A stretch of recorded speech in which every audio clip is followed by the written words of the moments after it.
I really am. That's what I am. I am a gay bride. But you probably don't know what that means. See, in my life, I studied and researched and collected vintage erotica.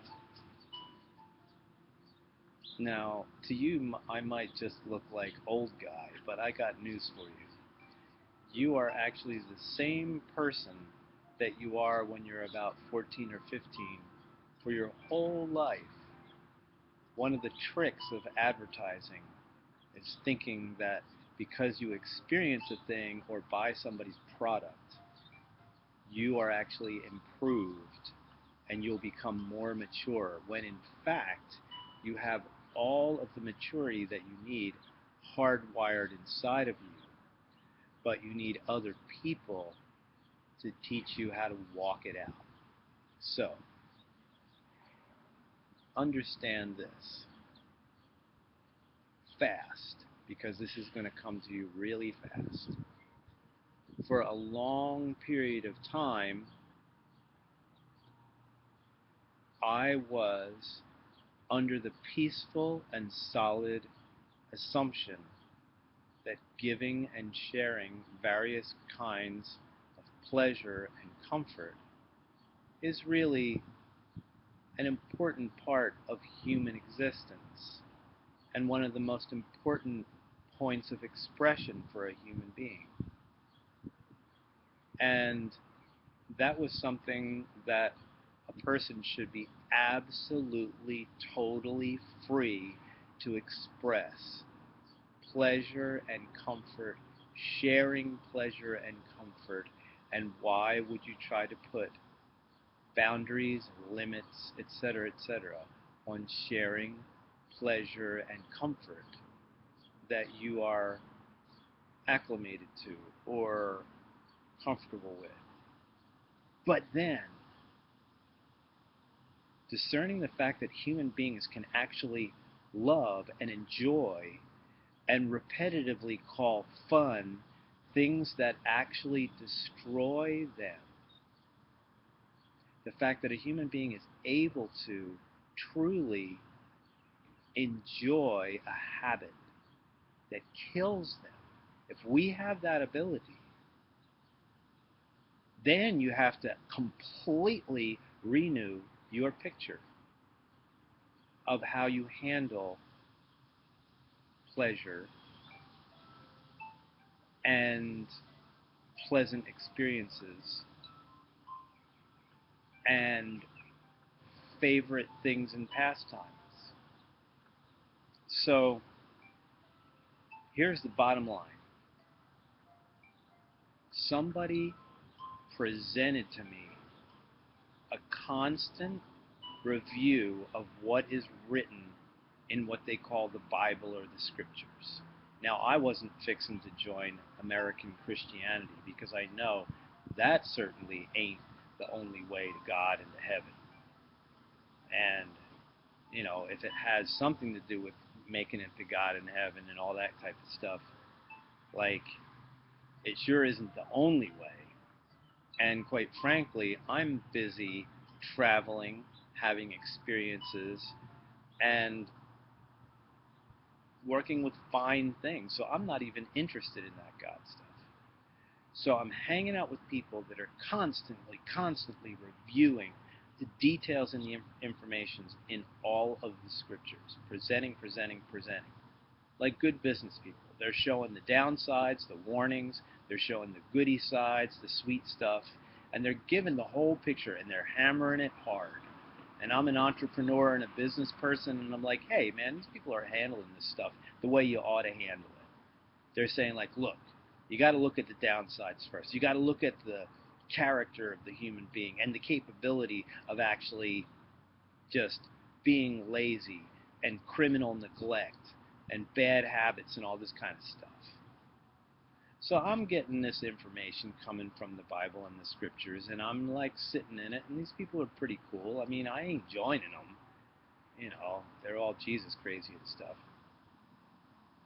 So I really begin to know the writings and really know the writings and really know the writings. For example, read Galatians 5, the fruit of the Spirit and the activities of the messed up human nature. The fruit of the Spirit of life and joy and sweetness and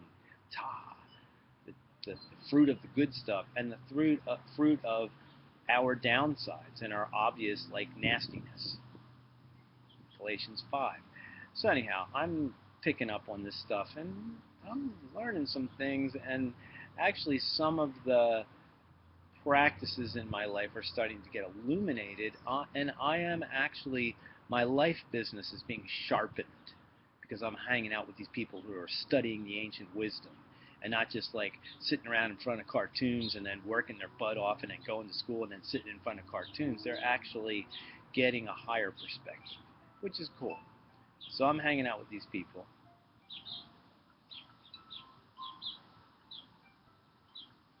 And then I bump into somebody who says, the most amazing drama that was ever presented to the mind of human beings is the pre-written life of this supernatural visitor,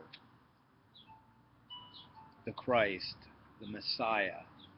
That's what that word means. It means the supernatural visitor who was to come and connect with all peoples. The most amazing drama, amazing play, amazing story, amazing picture that's ever presented to the mind of human beings is a life written in 200 to 300 individual points in the writings of 35 or so different human beings who did not know each other. And all these little predictive points are scattered around like constellation in the dark sky. And when you make a connect the dots picture, it looks like a person who has accounts written about him in the one piece of literature, what they call the New Testament, from Matthew to Revelation, the first portion of which was sent to India and had nothing to do with the Roman Empire. It was sent to India that was not under Roman rule. It was not messed around with. And then the writing of Matthew was added to. All of these other things were added to that in a region that was not under Roman hierarchical rule, but that was under heavy persecution. And people don't know that there were more followers of the Tao, of the way of life, of the way of Yeshua life, Jesus of Nazareth life. There were more followers in Asia and in India than there were in the Roman Empire. But those followers in Asia and India were subjected to such slaughter and persecution that we don't really have many annals of their history. If you go to the indigenous churches in Asia and India that have been an unbroken chain for 2,000 years, you can get the information. But there is not a chronicling of that reality. Maybe that's your job. So here's the deal. So I get these empirical proofs. The Dead Sea Scrolls proves that the Hebrew Scriptures has not been messed around with. And the New Testament is a literary document unparalleled in duplication. Before there was a printing press, there is no other writing that was so intensely duplicated. And people can say, well, that's because of the Roman Empire, and that's because of this and that, et cetera, et cetera. Watch out. Be careful. Do not just jump on the, Bible is twisted around bandwagon. I've done my research. You have to do your research. And I'm telling you, the Genesis to Revelation Bible with the Apocrypha and Deuterocanonical books, that set of writings is strangely preserved. And regardless of little nuances and differences here and there, it is something that rocks your boat. So anyhow, I don't give a crap about American Christianity. I'm starting to look into this stuff. Then I see the proof in literature, in the library. There is no other human being in visible history who walked into a town, healed the entire hospital, I mean everybody in town, and drove off the spirits that cause personality disorders, and then walked out of town with everybody freaking out and screaming and following this guy. Then he walked into another town and he heals the whole hospital there. I mean, imagine one person walking into your city and literally walking through the hospital and everybody is totally fixed. Okay, that's what he's famous for. Then he's famous for taking his powers and transferring them onto ordinary working stiffs. Commercial fishermen are pretty rough characters. People who operate as a loan shark, that's what a tax collector is like a strong arm. Like, you pay up, or guess what? One of your kids is going to disappear. You better pay up fast too, because we're collecting for Rome, and they don't care what we do. So you better pay up quick. So the amazing reality is that if a person can walk into town and heal the whole hospital, that's one thing. But for that person to have the power to shift that power onto ordinary human beings, and you got Peter, a tough, like rough talking commercial fisherman, hothead, hammerhead, he's out there healing everybody in town. That's pretty wild. And then there's the surprise language gifts. Now here's the bottom line. When I got this awareness that the guy who was predicted in the writings is really the supernatural one who came into this realm and then beat death and went back into that realm, when I got this awareness of God, I was freaking terrified. The two things that were totally alive in my mind constantly was my sex behavior and the riches and comforts of America.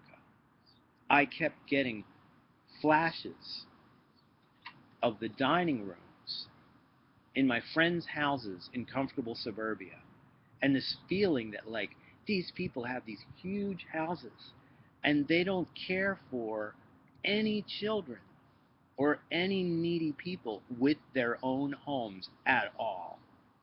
And that is literally counted against the poorest of the poor. On the final day, when everything's evaluated, believe me, like, I didn't like study this and learn it. I was getting it. It was coming into my spirit. And the other thing I got was a picture of my friends. I mean, I was always a militant bisexual, because it's like, how dare you tell who somebody can give pleasure to? I mean, that's horrible. So I was a totally polyamorous mindset, which is what they call it nowadays. I was a militant polyamorous mindset. Well, how do you know that you're only designed, to share pleasure with that other gender? How do you know that, like, you're supposed to share pleasure with just that one person?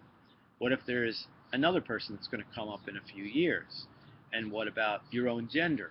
I mean, like, come on, you need to figure out, like, where your best game is, right? So you need to figure that out. So that was my militant. I mean, how dare these religious types tell anybody, who they can or cannot give pleasure to? And when I got this hit, this awareness of the strongest spirit, here's what happened. Number one, my fantasy mind went away.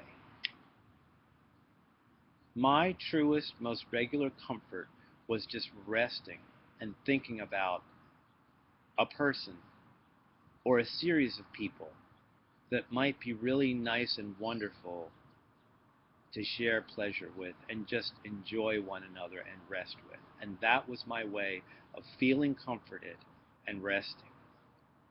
And I'll tell you, in some ways, if you really study the Garden of Eden, which you might think is a fairy tale, if you really study the Garden of Eden, there is no death, no depression, no confusion about who you belong to, no pain in childbirth, no bloody menses, and there's no mistake ejaculations. The ejaculation is always in the snuggly, sweet, wonderful place, just like in the animal world. And it's not boring. It's like absolutely inspiring. Your inspirational self and your creative self is more powerful than it can possibly be in this realm now that the ability to enjoy self-destructive things has come up. So I quick got this flash of my fantasy mind went away. It was literally removed. There was a spirit that was removed. And it was replaced with, oh my gosh, I'm a daddy. I'm a fountain of babies. I'm a fountain of children. And the hardest thing in this whole life is to help people keep a marriage together, to nurture children so that they don't feel sad about who they belong to and who's caring for them. Because children love their parents down in the root of who they are. I'm like, oh my gosh, our whole job is like helping these two weird genders that are now filled with bad habits stay close and connected with one another. I mean, this just came over me. I didn't think this. This was like a gift. My fantasy mind is snatched away. I ain't going to think of anybody. And like, oh my gosh, I have a job to help people keep the sweetness in their marriages because I have a failed marriage and I was really dumb and da-da-da-da-da, blah. And then I had this picture of picture your body as like a barrel, and there was a hand reaching up inside of this barrel. Picture like almost like your whole torso is cut off, and it's like an empty barrel on the bottom. And there's a hand that comes up inside of the barrel, and that hand holds a steel scraper. And I had this picture of this dark hand with a steel scraper literally scraping the blood out of the inside of me and then pouring that blood down the ugliest, stinkiest sewer. And it was literally this picture of like my baby fountain, my own blood that squirts out of my body is actually literally being scraped, it's being stolen out of me and poured into a dark, filthy, stinky gutter. I'm like, that's me. That's like my babies. That's like, oh my, I mean, it was horrific. It was scary. It was terrifying. And then I had a picture of me and all my friends and people that I'd played around with sitting in a sandbox, grown-up adults, but looking like little children. Only in the sandbox is this dark, filthy, gooey, like actual excrement. I mean, poop. And they were smearing it on each other and eating it and sharing it with one another. And it was literally this picture of like, that's what my behavior in the sex realm actually was engaging in. That's the atmospheres. Those are the two atmospheres that I was experiencing. I was experiencing a robbing of my beautiful blood and my babies, and them being flushed down this ugly sewer. And then I had this picture of all of my cross-section of my friends all smiling and laughing, but covered with this scum, and it was all so stinky, and it was just so terrifying. And inside I felt like, no more, no more, no more, no more, no more. And I had this feeling that now that I know that God is really real and he can guide any person, and he's now letting me know he is above gender, okay? God is gender designer. God incorporates all the aspects of gender. But the point is, the strongest spirit nobody has seen that's above gender is wanting to communicate with me. I don't know why the heck this spirit wants to communicate with me, because I'm slandering all of its people and I'm slandering it. You know, I'm like, what the heck do you want me for? Here's my shtick. Friends don't let friends become Christians. Christianity is part of the military-industrial complex, polluting indigenous cultures and ramming small-minded morals down the throats of women and children. Friends don't let friends become Christians. Somebody walks up to me and starts talking to me about Jesus. I'm like, look, I'm sorry. I got business. You got business. I'm walking to the other side of the street. We don't talk about this stuff. I'm busy. You get busy with what you're doing, but I don't play the, the crutch. I don't do the, religious brainwashing thing. I'm sorry, whatever, Shine it on. It's your business, but it ain't mine. I got other things to do. I am really just quick, gentle, kind. Shut them down. Get out of their face. Get out of their way. Don't even mess with them. Don't listen to them. Just keep moving. So the reality of the whole situation was that I knew in an instant that since I knew God and since I had lived so much life, I'm like, why didn't I get to know this when I was 8 years old? This is freaking real. Oh my gosh, there's a person over there that literally knows every thought that I thought, every word, every tone of voice, every choice that I've made. And then I started getting flashbacks on things that I had done that were especially like selfish or sad or messed up. And man, it was bad. I was like, oh no. Like I was just literally feeling I had been watched for 40 years. It was actually I was 37 years old. So there's a really special moment going on. And in that moment, I'm like, I had tons of nice sex for a long time. I had tons of it. I don't even care if I ever share pleasure with another naked body again. I don't care. I just want people to know that God is a business advisor and relationship advisor, and I never even tried to ask, should I be with this person or should I be with that person? They never even, like the parents and the teachers never even told me, look, God is your business advisor. Even though your mom and dad have ideas and they want to guide you, you've got to ask God in the name of Yehoshua, in the name of the supernatural visitor, the Messiah, the amazing one that can beat death and who's actually physically over there interacting with us as a friend. You can get relationship advice, you can get business advice, and you can get peace of mind. Nobody's really looking for God. People aren't looking for God. They're trying to figure out who's going to love me right. Who's going to love me right? And, if you got somebody that loves you right, you're like, well, what career should I have? What career should I have?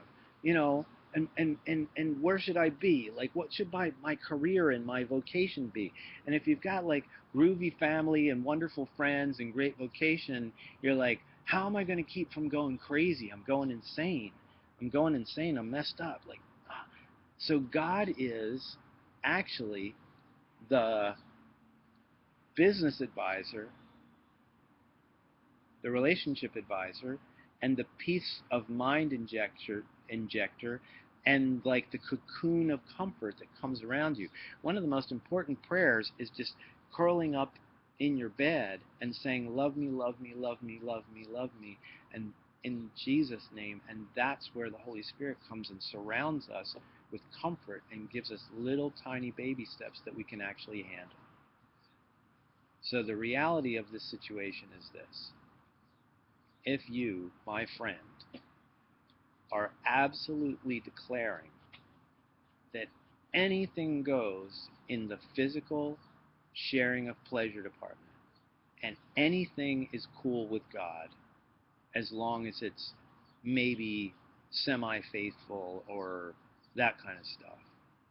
If you're declaring that, then it's antithetical to my experience. It's actually against my experience. My experience of like a supernatural show up thing of God is that nobody touches me unless it is all around marriage and bringing a child forth. I had already made a marriage vow for me to be with somebody else for life until one of us died. And as far as I could see, both of us were still alive. And the church people weren't giving me like a bottom line reality of like what the early Jesus followers felt about that kind of activity. And then I was surrounded by different churches that were saying different things, and I got led off base. And I mean, I needed people to be regularly honest with, and nobody was there for that. Pastors and elders and teachers are not sharing their downsides and their shortcomings regularly. So I don't want to do that. They don't do that, so I don't do that. And if I really want to be a good quote-unquote Christian, actually the goal is obviously to be preacher boy. I mean, obviously I don't need to be an ordinary, you know, family person or whatever, if I'm really tight with God, I'm going to be Mr. Preacher Boy.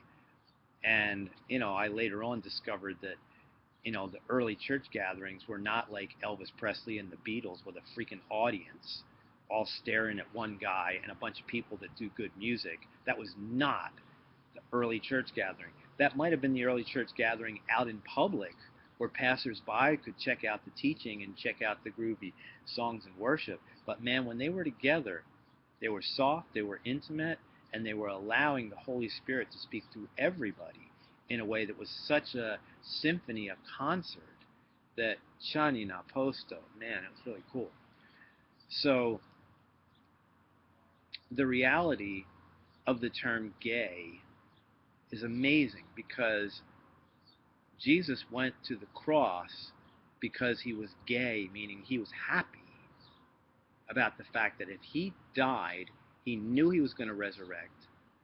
So if he died for everybody, the worst kind of torture death that has ever been devised by human beings, if he is going to go through that, then he's got this, the term gay means joyful. It means full of happiness. It means lightheartedness. He went to the torment of the cross and the pain of the cross knowing he was going to resurrect because he was going to give an avenue for you and I to actually be friends with God and get the Spirit of God. The whole thrilling news thing is this. One, we had no pain, no death, no trouble, no confusion about who you belong to, no pain in childbirth, and a bunch of other groovy, peaceful things with full creativity, and better artistic ability than we have now. So we got Garden of Eden. Garden of Eden is invaded by spirit, and we're tricked into becoming self-destructive. Then a bunch of other stuff happens, and then the supernatural visitor shows up. And he proves that he can heal and fix everything, including death itself. And then he actually goes back into the spirit realm and sends his spirit into me. Which is to say in English, you have not yet faced the entire sweet taste of friendship with God because it's so sweet and it's so amazing and it's like so satisfying. You don't even really want to be stuck to somebody else's bad behavior and craziness. You want to be solo and have this bride, I am the lover of God. And that doesn't mean I have sex with God, but I have this, I don't want to adore God and kiss God's feet, in the visual imagery. I want to make God so happy. I want to be used. I literally want to be like the woman whose body is just used for the stronger one to satisfy himself. And just had that feeling. The early Christians called themselves the mother and the bride. We are so sweet and happy and goofy and chill and pure and straight line, and anybody that comes near us who's all full of bitterness and sadness and confusion and all that kind of stuff, as they hang out with us for a while, they start going wow. They get reborn into wholeness and refreshment and inspiration, and oh my gosh, it's just so wild. So it's important to say that as I traveled through all these different churches, I sat down in some churches that were teaching some really nasty stuff, actually nastier stuff. I was in churches that were teaching nastier things because they have to do with heaven and the spirit realm. They were teaching nastier things than merely two people living together and sometimes sharing physical pleasure. When I moved to San Francisco and walked the street with Harvey Milk on Castro Street in San Francisco, when I moved to San Francisco, I had never been surrounded by tons and tons and tons of people who were in same-sex relationships. And there weren't that many people out of the closet in 1975 and 76 and 77. So, but what was really cool was a lot of these people that I became friends with, I started realizing, okay, these two people live together and they are not having sex all the time, all day long. And as a matter of fact, some of them are behaving more kindly, and they care more about the poor and the community and the needy and the children and the elders. They care more than all the people in the church that I grew up in. Some of them are motivated to community service and care, and since they actually are mocked a little bit and, you know, slandered, they actually have a compassion for the oppressed or the underdog. So if a person is choosing to share their physical body and pleasure with another person that's the same gender, and then you compare that, people who really aren't playing the God game, if you compare that with a person who's teaching about the God game and is literally saying that a thing that is good is evil, like speaking in tongues, that's the refresher for the soul. Read 1 Corinthians 14 and don't be scared about that thing about the women.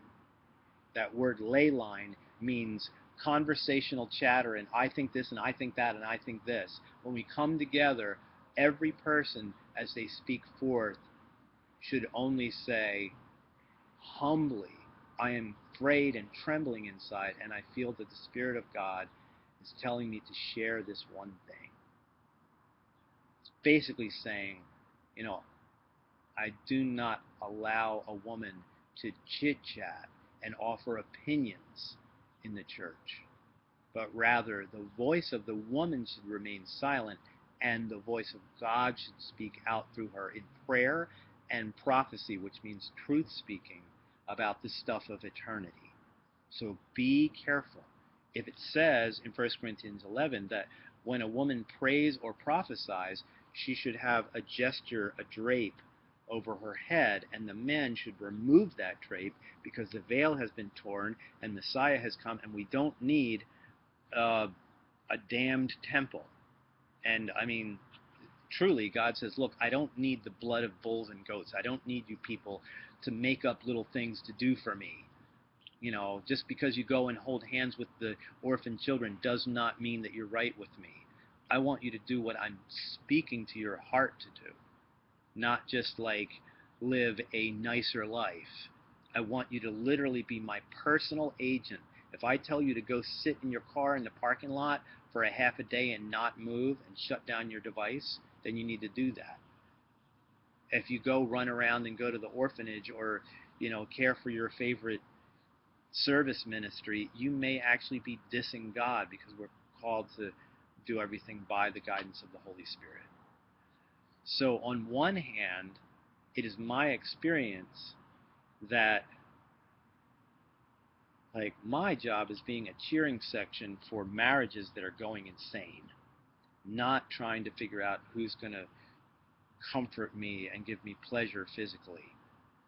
And like running with God is so much cooler than physical pleasure. And then the other thing is later on I learned that praying and singing in the Holy Spirit and actually being one flesh with a person where your bodies fit together like a puzzle, and you can wonder about whether you'll have a child that will actually change the world and be a more amazing person than, you know, than anybody's ever met before.